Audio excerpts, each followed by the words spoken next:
Good morning student.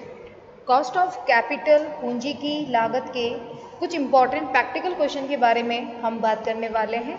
Practical question हम वही discuss करने वाले हैं जो कि आपके प्रीवियस पेपर में आए हैं, यानी कि जो एग्जाम में आ चुके हैं उनके बारे में हम डिस्कस करने वाले हैं।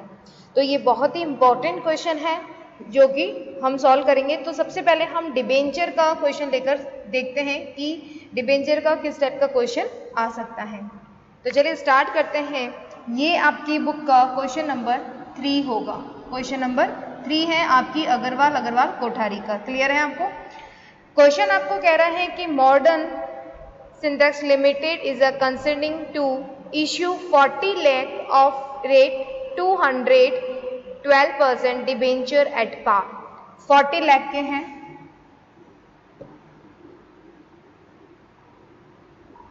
ठीक है, 40 लाख, ठीक है, और रेट आपको दे रखी है 200 और 12% डिबेंचर। ओके, बहुत इंपॉर्टेंट क्वेश्चन है ये मॉडर्न लिमिटेड का, ठीक है। The debenture are repayable after 10 years. अब देखिए, इससे हमको एक क्लियर हो गया कि ये जो डिबेंचर का क्वेश्चन है ये कौन सा क्वेश्चन आ गया, ये रिडेम्बल वाला है। क्यों? क्योंकि इसमें दे रखा है आपको रीपेबल, ठीक है, रीपेबल का टाइम पीरियड दे रखा है, रीपेबल आफ्टर कितने टाइम के बाद, 10 ईयर्स के। तो इस चीज से हमें पता चल जाता है कि ये कौन सा है, रिडेम्बल वाला। ये आपको ध्यान रखना है, ठीक है। तो हमें फॉर्मूला पता चल गया कि कौन सा लगाना है, क्योंकि ये शोधनीय ऋण पत्र है, इससे टाइम पीरियड दे रखा है, ठीक है। अब दे रखा है कि the company will have to pay 6 per debenture as issue expenses. Okay, 6 per debenture as issue, आपके जो इश्यू का एक्सपेंसेस लग रहा है, ठीक है, वो कितना दे रखा है, वो दे रखा है 6। ओके, देन आगे आपको दे रखा है टैक्स के बारे में इंफॉर्मेशन है, 50% tax. Find out after tax cost of debenture. आपको क्या फाइंड करना है? देखिए, ये 15 मार्क्स का क्वेश्चन आ चुका है काफी बार और रिपीट हुआ है। After tax, find out after tax cost of debenture, cost of debenture. Clear है? आपको ये फाइंड करना है, ठीक है। Okay, what would be the cost if the debenture are issued at discount 5% and premium 10%? Okay, आपको दे रखा है कि भाई आपको डिस्काउंट पे, एक तरह तो आपको आंसर किससे निकाल के देना है, डिस्काउंट के बेस पे जो कि है 5% रेट, और सेकंड आपको दे रखा है प्रीमियम पे, प्रीमियम पर आपको निकालना है, और प्रीमियम का दे रखा है 10%। देखिए, जब इस तरह के क्वेश्चन आते हैं और आपको इन्फॉर्मेशन है और डिबेंचर का है, तो ये तो क्लियर हो गया कि हमें डिबेंचर का पता लगाना है। सेकंड थिंग कि हमें क्या पता चलेगा कि ये एक आप कह सकते हैं कि हमें रिडेम्बल है या री रिडेम्बल का है, ठीक है। तो ये पता लगाने के लिए आपको टाइम पीरियड दे रखा होगा, तो आपको पता चल जाएगा कि ये रिडेम्बल का क्वेश्चन है और उसका फॉर्मूला लगेगा।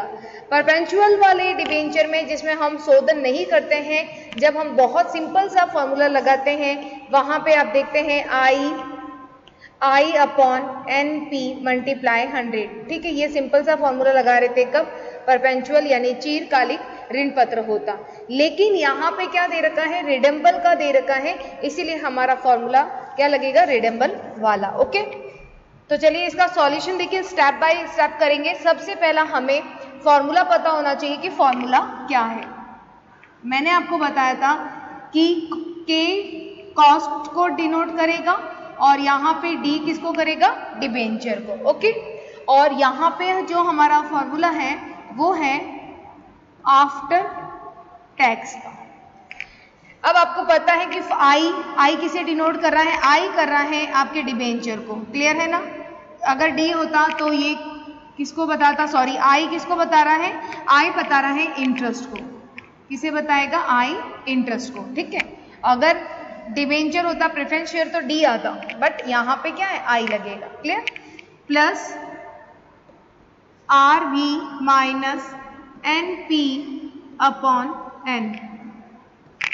क्लियर?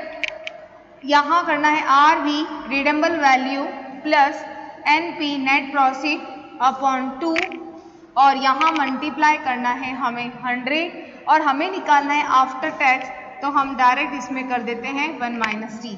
तो ये तो हुआ हमारा फॉर्मूला, ये लर्न होना जरूरी है आपको, ठीक है? क्योंकि जब आप आगे कंपटीशन के एग्जाम देंगे तो वहाँ आपको एमसीक्यू में फॉर्मूला भी पूछा जाता है, ठीक है? तो फॉर्मूला आपको पता होना जरूरी है। चलिए स्टार्ट करते हैं। फर्स्ट हम करेंगे, वैसे इस क्वेश्चन में पूछा है आपको डिबेंचर पूछा है, ठीक है? डिबेंचर का पूछा है, डिस्काउंट का और प्रीमियम का, लेकिन हम एट पार पे भी इसे सॉल्व कर लेते हैं, एट पार, ठीक है? देखिए कैसे होगा, वही हमने फॉर्मूला ऊपर लिख दिया है आपके केडी और मैं यहाँ शॉर्ट में लिख रही हूँ आफ्टर टैक्स। क्लियर? अब आई देखिए कैसे पता चलेगा, क्वेश्चन कितना दे रखा है आपको, रेट कितनी है 200 तो और 12% इंटरेस्ट का है, ठीक है? तो इंटरेस्ट कैसे निकालेंगे, 12% निकालना है 200 पे, तो कितना आ जाएगा 24। क्लियर है? प्लस आपकी रिडेम्बल वैल्यू मैं यहाँ पे रेट से निकाल रही हूँ तो 200, अगर आप चाहें तो अमाउंट से भी निकाल सकते हैं इस क्वेश्चन। अब इसने कहा है कि हम एट पार पे कर रहे हैं, तो एट पार पे करने के लिए हमें ना तो डिस्काउंट और प्रीमियम का यूज करना है, लेकिन हमें एक्सपेंसेस निकालना है, एक्सपेंसेस हमें लेस करना है। तो देखिए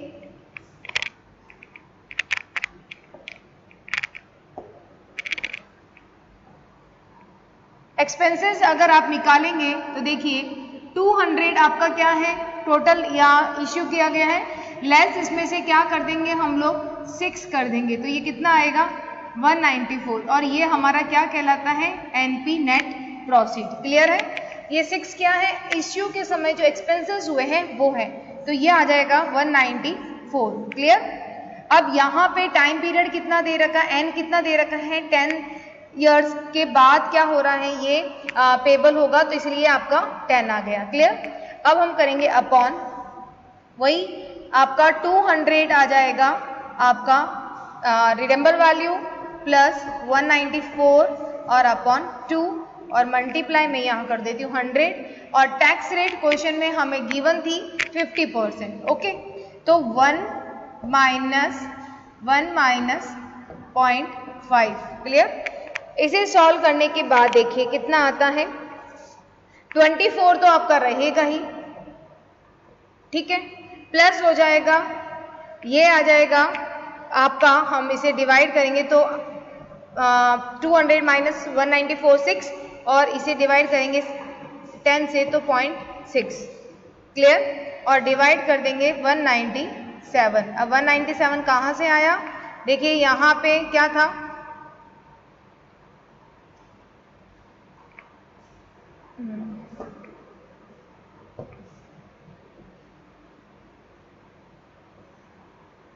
अब 197 देखिए 200 प्लस 194 अपॉन 2 तो कितना आएगा 197 और मल्टीप्लाई कर देंगे हम लोग 100 और 1 माइनस 0.5 तो ये आ जाएगा आपका 6.244%। क्लियर है? ये हमने एट पार पे कैलकुलेट किया।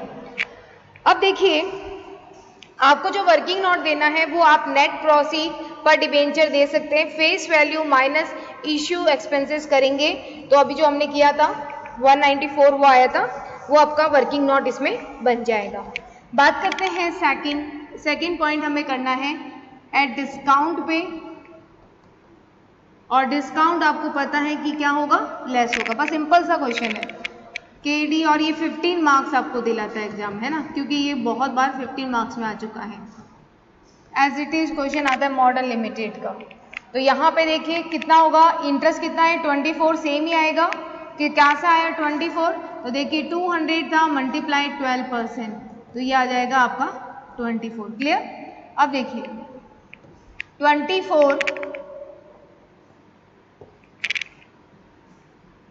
24 प्लस ब्रैकेट में कितना है फेस वैल्यू यानी कि रिडेम्बल वैल्यू 200, अब माइनस, अब यहाँ पे बनेगा आपका एक वर्किंग नोट फेस वैल्यू कितनी है 200, लेस कर देंगे हम लोग एक्सपेंसेस, कितना आ जाएगा 6, तो ये आ जाएगा 194 और आपका डिस्काउंट दे रखा था 5, तो 5 इसमें से क्या हो जाएगा, डिस्काउंट जो है वो लेस हो जाएगा, 5% है, ठीक है। तो 5% यानी कि 200 का 5%, तो 200 का 5% यानी कि जो डिस्काउंट होगा वो कैसे निकालेंगे, 200 मल्टीप्लाई 5%, ठीक है। तो ये आ जाएगा आपका 10, तो 10 इसमें से आप लेस कर देंगे तो ये आ जाएगा नेट प्रोसीड। तो 184 क्या होगा आपका डिस्काउंट वाले में एनपी, नेट प्रोसीड। क्लियर है आपको? ये जो 5% है, अगर डायरेक्ट 5 दे रखा होता डिस्काउंट में तो डायरेक्ट हम 5 लेस कर देते, बट यहाँ पे परसेंटेज दे रखा है इसीलिए फेस वैल्यू का 5% निकलेगा, 200 का 5% 10 आएगा, तो ये डिस्काउंट का लेस होगा। क्लियर है आपको? ये आ जाएगा 184, ठीक है। टाइम पीरियड वही रहेगा 10, डिवाइड कर देंगे 200 प्लस 184 डिवाइडेड बाई 2, मल्टीप्लाई 100 और टैक्स की रेट वही रहेगा 50% है तो 0.5 आ जाएगा। ओके, इसे सॉल्व करेंगे तो देखिए 24 प्लस, अब यहाँ पे 200 में से 184 आप लेस करेंगे तो आ जाएगा 16 और 16 को डिवाइड करोगे 10 से तो आ जाएगा 1.6, ठीक है। और वही 200 प्लस 184 डिवाइडेड बाई 2 देन आपके आ जाएगा 192, मल्टीप्लाई 100 और 1 माइनस 0.5। यहाँ सिर्फ कैलकुलेशन की मिस्टेक हो सकती है आपके क्वेश्चन में, उसको आपको ध्यान से करना है। तो ये आ जाएगा 6.667% जब डिस्काउंट पे हम निकालेंगे, और ये आपका क्या हो जाएगा, वर्किंग नॉट इसका, ठीक है। अब बात करते हैं थर्ड का, तो थर्ड में देखिए, थर्ड में क्या हो जाएगा, हमें निकालना है तीसरा पॉइंट एट प्रीमियम, ठीक है। और प्रीमियम की रेट कितनी दे रखी है क्वेश्चन में, 10%। क्लियर? वही केडी कॉस्ट ऑफ डिबेंचर, और ये है हमारी आफ्टर टैक्स का फॉर्मूला लगाएंगे। आई इंटरेस्ट कितना रहेगा, 24 सेम ही रहेगा, कोई दिक्कत ही नहीं है। इसके लिए वर्किंग नोट देखिए, नेट प्रोसीड का वर्किंग नोट कैसे निकालेंगे, तो नेट प्रोसीड का फेस वैल्यू आपको दे रखा है 200। प्रीमियम क्या होता है, प्रीमियम हमेशा ऐड होता है, ठीक है। तो प्रीमियम कितना है 10%, तो देखिए यहां हो जाएगा ऐड प्रीमियम, ठीक है। अब 200 का आप 10% निकालो, ध्यान रखिएगा अगर 10 दे रखा है तो डायरेक्ट ऐड हो जाएगा, लेकिन परसेंटेज है तो 200 का 10% निकालना है, तो ये कितना हो जाएगा 20। क्लियर है ना? तो 220। अब इसमें से आप क्या करेंगे, लेस करेंगे इश्यू एक्सपेंसेस को, लेस इश्यू एक्सपेंसेस सब में लेस होगा, एट पार हो, एट डिस्काउंट हो, एट प्रीमियम हो। क्लियर? देन 6 लेस कर देंगे, तो ये नेट प्रोसीड जो हमारी आ जाएगी वो आ जाएगी 214, तो ये हमारी क्या है, एनपी। क्लियर है? तो चलिए अब देखिए 24 प्लस फेस वैल्यू कितनी है, नेट रिडेम्बल वैल्यू 200, अब यहाँ माइनस करना है कितना, 214, ठीक है। और यहाँ अपॉन हो जाएगा आपका 10, यहाँ पे 200 प्लस 214 डिवाइडेड बाई 2 मल्टीप्लाई 100 और 1 माइनस टैक्स रेट, ठीक है। तो ये आपको समझ में आया, तो ये क्लियर हुआ आपको। अब देखिए ये माइनस, ये क्या है आपका माइनस का है ना, तो देखिए 24 माइनस 1.4, ठीक है। 14 डिवाइडेड बाई 10 करेंगे 1.4, और ये हो जाएगा आपका 200 प्लस 214, तो 414 डिवाइडेड बाई 2, तो ये आ जाएगा 207, ठीक है। मल्टीप्लाई कर देंगे 100 और 1 माइनस आ जाएगा आपका टैक्स रेट। क्लियर है? ये आ जाएगा। अब इस करने के बाद में देखिए ये आ जाएगा 5.459%। क्लियर है? ये प्रीमियम से आ जाएगा आंसर। तो देखिए ये क्वेश्चन 15 मार्क्स का आता है, लेकिन देखो बहुत इजी है। आपको दे रखा होगा डिबेंचर का रीपेबल आफ्टर दे रखा है, इट मीन्स आपको रिडेम्बल टाइम पे रिडेम्बल वाला आपको फॉर्मूला लगाना है, यहाँ से आपको पता चल जाएगा। इश्यू एक्सपेंसेस 6 है, एट पार हो, डिस्काउंट हो, प्रीमियम हो, लेस होगा। टैक्स आपको यूज करना है क्योंकि आफ्टर टैक्स हमें क्या करनी है, फाइंड करना है इसकी कॉस्ट, डिस्काउंट पे निकालना है, प्रीमियम पे निकालना है। और हमने इस तरीके से इस क्वेश्चन को क्या किया, सॉल्यूशन किया। पहले आपको फॉर्मूला लर्न होना जरूरी है, फॉर्मूला लर्न है तो आप बिल्कुल आसानी से इस क्वेश्चन को कंप्लीट कर सकते हो। ये सबसे इंपॉर्टेंट क्वेश्चन है आपका, क्लियर। तो ये इंपॉर्टेंट क्वेश्चन था, साथ ही हम एक ऐसा क्वेश्चन ले रहे हैं रिटेन अर्निंग का, जो कि बहुत छोटा सा क्वेश्चन है लेकिन काफी बार रिपीट हुआ क्वेश्चन है आपकी बुक का, क्वेश्चन नंबर 13। क्वेश्चन नंबर 13 देखिए क्या कहता है, the cost of equity capital of company is 12%। क्या है, the cost of equity capital of the company is कितना है, 12%। The company wishes to finance its new investment project by retain earning. जो company है वो उसकी ये इच्छा है कि जो नया इन्वेस्टमेंट प्रोजेक्ट है वो रिटर्न अर्निंग से हो। The company estimate that the share holder have marginal tax rate of 30% दे रखा है एंड विल, देखिए 2% आपको दे रखा है transaction cost in order to reinvest the dividend received elsewhere. देखिए यहाँ पे जो आपको दे रखा है इंफॉर्मेशन बहुत ही कम दे रखी है, ठीक है। सबसे पहले तो आपको दे रखा है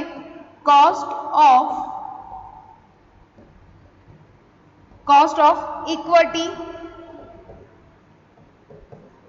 कैपिटल ऑफ कंपनी कितना है आपका, 12%। सिर्फ ये इंफॉर्मेशन थी, क्लियर। अब आपको साथ ही साथ दे रखा है प्रोजेक्ट, देखिए marginal share holder have a marginal tax rate 30%। It's means क्या है, टीआई, ठीक है। टीआई का मतलब क्या हो गया, income tax rate of individual share holder, marginal tax rate of 30%। It means क्या है, ये आपका पर्सनल टैक्स का रेट दे रखा है, ठीक है, मार्जिनल टैक्स रेट। ये थोड़ा नया नाम है, इसके ऑप्शन में अगर वो चाहता तो ये भी दे सकता था क्वेश्चन में, income tax rate of individual, ये आपको दे रखा है 30%। अब देखिए चाहे वो आपको ये दे चाहे ये दे, इसका मतलब क्या, इनकम टैक्स का दे रखा है 30%, ओके। ट्रांजैक्शन कॉस्ट दे रखा है 2%, यानी कि आपको क्या दे रखा है, ब्रोकरेज का दे रखा है, ब्रोकरेज को चाहे आप ट्रांजैक्शन कॉस्ट को हो। आइडिया लग गया होगा जब ये इस तरह की इंफॉर्मेशन होती है और रिटर्न अर्निंग के बारे में दे रखा है आपको रिटर्न अर्निंग से, तो फॉर्मूला दिमाग में आपके बिल्कुल आ जाना चाहिए, ट्रांजैक्शन कॉस्ट, ठीक है। इसको हम ट्रांजैक्शन कॉस्ट भी कह सकते हैं। ब्रोकरेज का, ब्रोकरेज नहीं देके ट्रांजैक्शन कॉस्ट देता है तो आपको ध्यान रखना है वो है आपका 2%, ओके। अब देखिए फॉर्मूले में, जबकि हमें पता है फॉर्मूले में बहुत सारी चीजें आती हैं, क्या क्या फॉर्मूले में आता है, सबसे पहला तो आपका आता है ईपीएस आता है फॉर्मूले में, ठीक है। ये आता है रिटर्न अर्निंग का, आर से डिनोट होगा रिटर्न अर्निंग, ठीक है। ईपीएस आता है, और क्या आता है आपका, आता है 1 माइनस टीआई यानी जो पर्सनल टैक्स है, 1 माइनस बी यानी कि brokerage upon MP market price, और 1 माइनस आता है आपका टीसी यानी कैपिटल गेन जो टैक्स होता है। तो ये था फॉर्मूला, लेकिन हमें जो इन्फॉर्मेशन दे रखी है वो सिर्फ ऊपर की यहाँ की इन्फॉर्मेशन दे रखी है, ना तो हमें मार्केट प्राइस गिवन है ना हमें कैपिटल गेन का है। तो इस तरह के जो क्वेश्चन आते हैं तो ध्यान रखिएगा फॉर्मूला आपको पूरा लिखना है, कभी भी शॉर्ट फॉर्मूला नहीं लिखना है, ठीक है। अब हमें पता है कि इसकी जो भी अमाउंट है वो हम इसे लगा देंगे। कॉस्ट ऑफ इक्विटी आपको दे रखा है ईपीएस का, तो कितना था 12, okay. Tax rate personal tax कितना था 30%, तो 0.3, क्लियर। ब्रोकरेज आपको दे रखा है 2%, तो 1 माइनस 0.02, क्लियर है। तो इस तरह की इंफॉर्मेशन हमें गिवन थी। ये 12% आपको दे रखा था, 1 माइनस 0.3 तो ये आ जाएगा 0.7, और ये आ जाएगा 1 माइनस 0.02 तो ये आ जाएगा 0.98। इसका सॉल्यूशन जब हम करते हैं तो ये आ जाएगा 8.23%। लेकिन देखिए इस क्वेश्चन में मैंने पूरा फॉर्मूला लिखा है, आपको ये ध्यान रखना है फॉर्मूला पूरा लिखना है, ठीक है। तो इस तभी आपका आंसर परफेक्ट तरीके से आ जाएगा, क्लियर है। फॉर्मूला लर्न होगा तो ये बिल्कुल हम सॉल्व कर सकते हैं। तो फॉर्मूला हमने पूरा लिखा, एग्जाम में आपको पूरा फॉर्मूला लिखना है। ऐसे नहीं है कि वो आपको ऊपर की इंफॉर्मेशन थी लेकिन आपने मार्केट प्राइस और ये नहीं लिखी। फॉर्मूला पूरा लिखने से ये आपको पता चल जाएगा कि क्या गिवन है और क्या नहीं है। ठीक है, तो ये इस तरह के क्वेश्चन आते हैं जो कि बहुत इंपॉर्टेंट है। ठीक है, नेक्स्ट वीडियो में हम और इम्पॉर्टेंट क्वेश्चन डिस्कस करने वाले हैं। ठीक है, ओके।